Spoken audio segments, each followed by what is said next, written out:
Namaskar, I'm Shriyanka and you're watching Mobile News 24/7.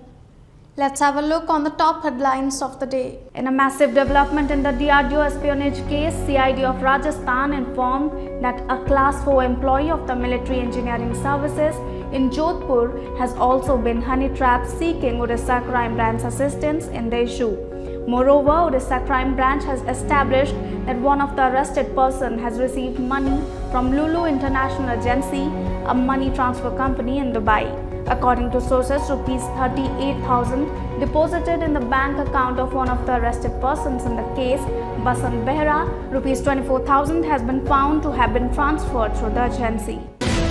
The offline classes of first year undergraduate and postgraduate students for this session of 2021-2022 will start from November 1 and November 15 respectively. The educational institutions are asked to follow proper COVID-19 guidelines, Higher Education Department informed. Odisha government has chalked out an action plan conservation and protection of the olive-red sea turtle, an endangered species during the mass nesting period. A ban has also been imposed on fishing within 20 kilometers from specified coastal areas from November 1, 2021 to May 31, 2022. After exiting as Punjab Chief Minister, Captain Amarinder Singh informed that a name for his new party will be finalized soon. Ensuring the defeat of Navjot Singh Sidhu, Captain added that he will fight the upcoming Punjab Assembly polls along with the BJP and few Congress leaders who are in touch. With centre's silence on the Pegasus spyware case, the Supreme Court ordered independent court monitor probe into the matter, forming a 3-member expert committee headed by R.V. Ravindran. The batch of petitions demanded probe alleging widespread and targeted surveillance of politicians, journalists, activists, among others. India recorded 13,451 fresh COVID-19 infections in the last 24 hours, whereas 585 succumbed to the deadly virus during the same period. Meanwhile, Odisha till Wednesday reported 2 fatalities and 549 fresh cases of COVID-19.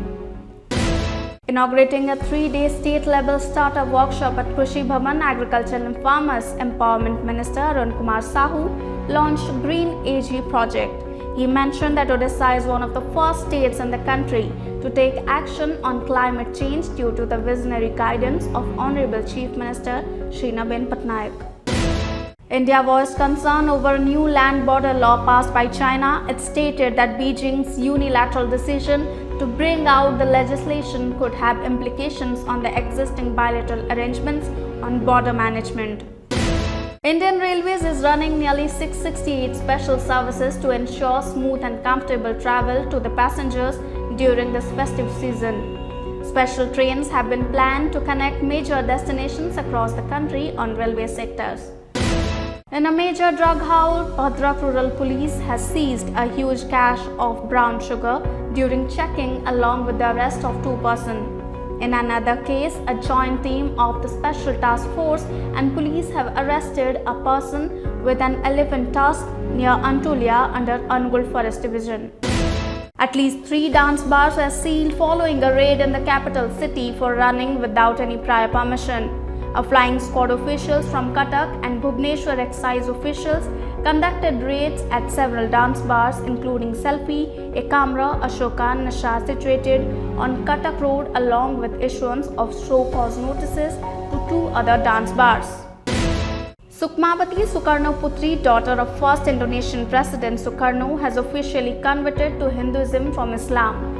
Sukmawati underwent the ritual of converting to Hinduism in Bali on the occasion of her 70th birthday at the house of Bung Karno's mother, Ida Ayu Nyoman Rai Srimben in Buleleng, Bali. 33 rare Telia Bhola fish were caught by a group of 10 fishermen on West Bengal's Dighaeshwari. A pharmaceutical company in Kolkata bought 33 fish for ₹1 crore during the auction in the market. Odisha Chief Minister Naveen Patnaik virtually inaugurated the Football for School program at Kalinga Institute of Social Sciences in a joint venture with FIFA. The program was launched in partnership with FIFA for the first time in India.